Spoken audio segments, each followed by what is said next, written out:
Hello my beautiful souls, welcome to my YouTube channel tarot with Shivi triple eight. Dear, कैसे हैं आप सभी लोग? आई होप आप सभी लोग बहुत अच्छे हैं, बहुत अच्छे से अपने नवर्क कर रहे हैं। चैनल पर आए तो रिक्वेस्ट करूंगी सब्सक्राइब करें इस चैनल को। वीडियो पसंद आता है तो लाइक दिस वीडियो। शुरू करेंगे गाइस हम आपकी रीडिंग और देख लेते हैं आपके पर्सन की करेंट एनर्जी क्या है। आपसे आपके पर्सन क्या कन्फेस करना चाहते हैं, क्या कहना चाहते हैं। तो शुरू कर लेते हैं हम आपकी रीडिंग। प्लीज़ गाइड करें एंजल्स, मेरे जो व्यूअर्स उनके पार्टनर की करेंट एनर्जी क्या है। प्लीज़ गाइड करें एंजल्स, मेरे जो व्यूअर्स उनके पर्सन की करेंट एनर्जी क्या है। प्लीज़ गाइड करें एंजल्स, मेरे जो व्यूअर्स हैं उनके पर्सन की करेंट एनर्जीज क्या है। प्लीज़ गाइड करें एंजल्स, मेरे जो व्यूअर्स उनके पर्सन की करेंट एनर्जी क्या है। प्लीज़ गाइड करें एंजल्स, मेरे जो व्यूअर्स उनके पर्सन की करेंट एनर्जी क्या है।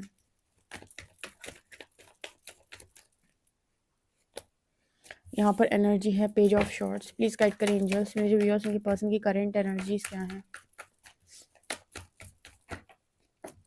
एम्परर, प्लीज़ गाइड करें एंजल्स, मेरे जो व्यूअर्स उनके पर्सन की करेंट एनर्जीज क्या है।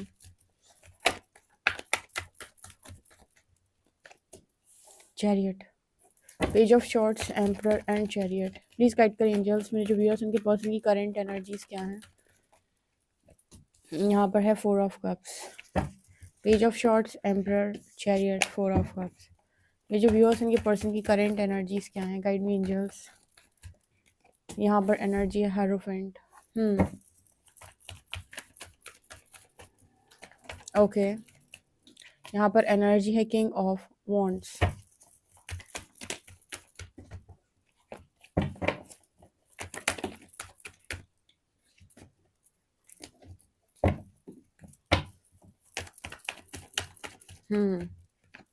यहाँ पर एनर्जी है eight of swords.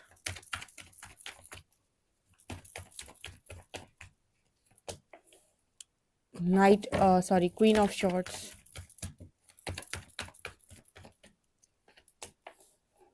Ten of wands.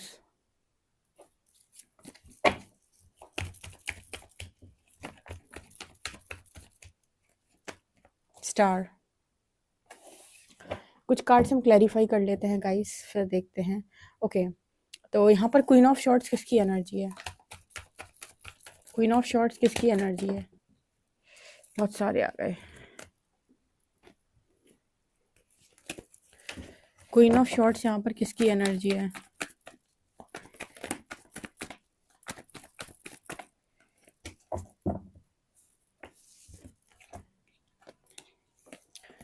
यहाँ पर है क्वीन ऑफ शॉर्ट्स में nine of pentacles and five of pentacles. ठीक है, queen of wands. Ten of wands. Ten of wands यहाँ पर क्यों है।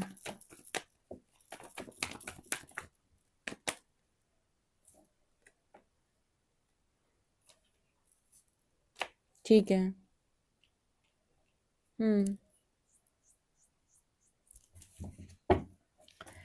किंग ऑफ वॉन्ड्स यहाँ क्यों है।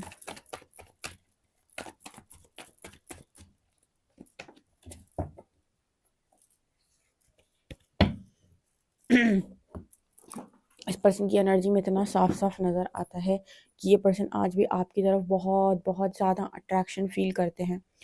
देखो यहाँ पर ऐसा नज़र आ रहा है जैसे मतलब इस तरह की एनर्जी है इस पर्सन की कि आज इस पर्सन को ये महसूस हो रहा है कि जब हम किसी को ईगो दिखाते हैं या अपनी ज़िद चलाते हैं या फिर जब हम मौन धारण कर लेते हैं, बातें नहीं बोलते हैं, या फिर हम सही समय पर सही बात नहीं करते हैं और हमें कभी ऐसा लगता है कि हम सामने वाले को धोखा दे रहे हैं, चीट कर रहे हैं और हमारे मन से ये चीज़ें आ रही हैं और आती हुई चीज़ों को हम इग्नोर करके उन चीज़ों को अलाउ करते हैं या उस तरफ एक्शन लेते हैं, तो हम इन सब चीज़ों में किसी का नुकसान नहीं करते सिवाय खुद के। ये इस पर्सन को रियलाइज़ हुआ है।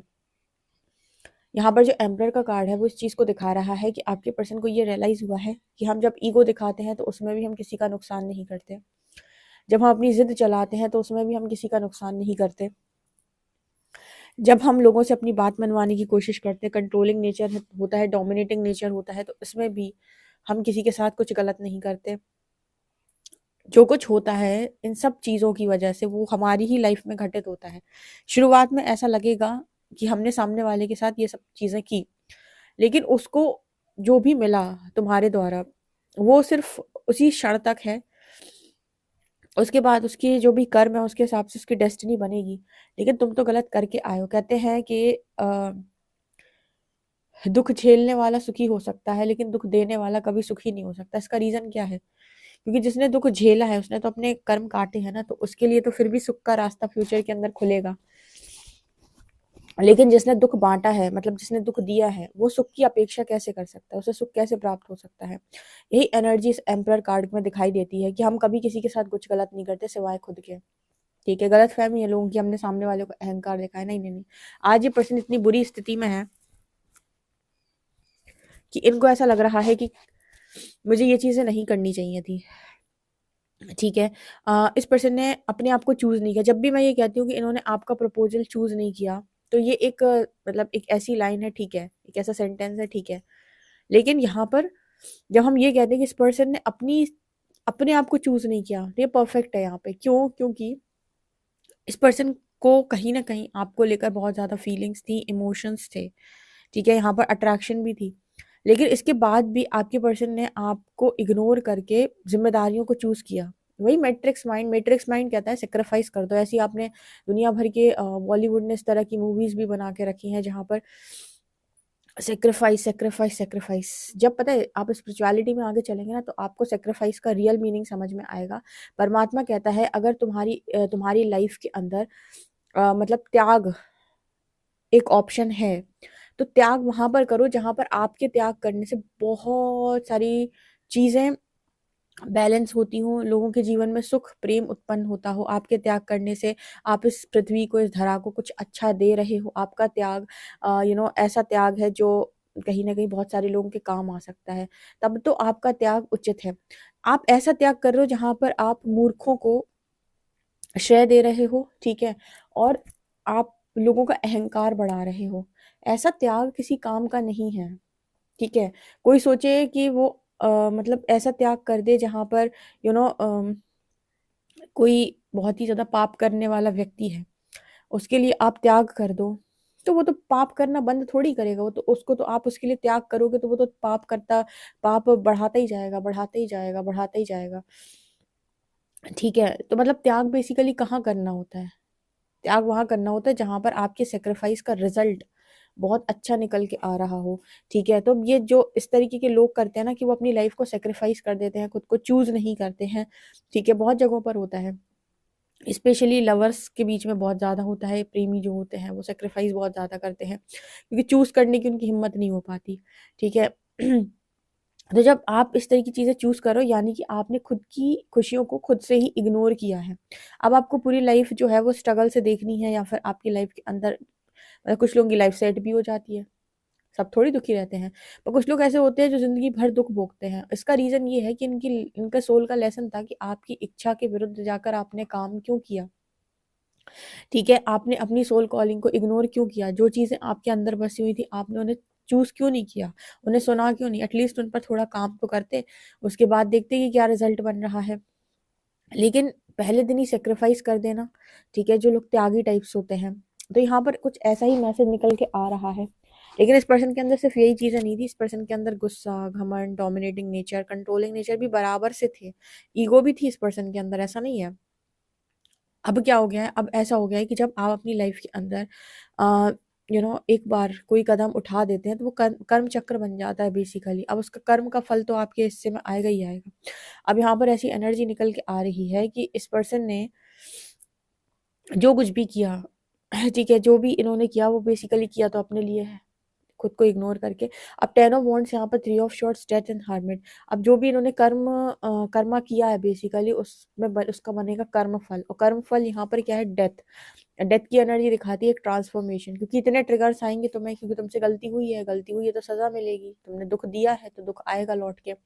वही दुख तुम्हारी स्पिरिचुअल अवेकनिंग करवाएगा। ये है हर्मिट की एनर्जी। मतलब बेसिकली इस पर्सन की लाइफ में इनकी स्पिरिचुअल अवेकनिंग चल रही है, और आज भी ये पर्सन बहुत ज़्यादा आपको लेकर अट्रैक्शन फील करते हैं। लेकिन अभी इस पर्सन को कोई क्लैरिटी नहीं है। 2 ऑफ शॉर्ट्स ये कार्ड कब आता है? हमें क्लैरिटी कब नहीं होती है? जब हमारा जो रिजल्ट है अभी तक वो क्लियर नहीं हुआ है, तब क्लैरिटी नहीं होती है। जैसे मान लीजिए अभी आप कॉपी लिख रहे हो एग्जाम की, ठीक है, कॉपी एग्जाम की कॉपी आप लिख रहे हो, तो कैसे डिसाइड होगा कि आपके कितने मार्क्स आएंगे? जब आप पूरी कॉपी लिख लोगे, उसके बाद टीचर चेक करेगा, उसके बाद रिजल्ट की घोषणा होगी महीने भर 2 महीने बाद। ठीक है, आपका रिजल्ट आएगा, रिपोर्ट कार्ड आएगा, तब पता चलेगा कि आपके मार्क्स कितने निकल के आ रहे हैं। उसी तरीके से जब आप स्पिरिचुअल अवेकनिंग के फेज में होते हैं, यानी कि प्रोसेस में होते हैं, बहुत सारे लोग कहते हैं क्लैरिटी नहीं मिल रही, क्लैरिटी नहीं मिल रही। कैसे मिलेगी क्लैरिटी? अभी तो तुम कॉपी लिख रहे हो, अभी तो तुम परीक्षा दे रहे हो, अभी तो तुम चुनाव कर रहे हो, अभी तो तुम अपनी हीलिंग के प्रोसेस में हो। पूरा प्रोसेस कंप्लीट करो, परीक्षा पूरी निकालो, उसके बाद रिजल्ट घोषित होगा। इस वजह से लंबे समय तक लोगों को क्लैरिटी नहीं मिलती। यकीन मानिए, आप एक बार स्पिरिचुअल अवेकनिंग फेज में आ चुके हैं, ठीक है, तो अब ये प्रोसेस रुकेगा नहीं, ये चलता जाएगा, चलता जाएगा, चलता जाएगा, और ये आपको किनारे पर ले जाकर ही छोड़ेगा। एक दिन आपको हर चीज़ की क्लैरिटी होगी, लेकिन बीच में इंसान की स्थिति बहुत खराब होती है, क्योंकि बीच में उसे डबल डबल चीज़ें समझ में आती, कभी हाँ कभी ना, कभी हाँ कभी ना, कभी हाँ कभी ना। इस वजह से यहाँ पर आपके लिए इम्पोर्टेंट होता है कि पेशेंस बना के रखो, मतलब पूरा प्रोसेस फॉलो करो, जाने दो उस प्रोसेस से। आप खुद, आपके चेहरे पर से ये पट्टी हटेगी और आपको क्लैरिटी मिलेगी कि आपका भविष्य क्या है, क्योंकि भविष्य आपके वर्तमान के कर्मों के आधार पर बन रहा है। इसलिए स्पिरिचुअल अवेकनिंग की जो टेस्टिंग है, जो उस समय पर टेस्ट चल रहा होता है, उस समय राइट चॉइसेस बनाना बहुत इंपॉर्टेंट है। कभी भी फियर को, गिल्ट को, शेम को, इन चीज़ों को चूज़ ना करें, हमेशा एक्सेप्टेंस को चूज़ करें और बोलें अगर मुझसे गलतियाँ हुई थी तो मैं अपने कर्म को भुगतने के लिए तैयार हूँ, लेकिन मैं कोई गलत पाथ नहीं चूज़ करूँगा।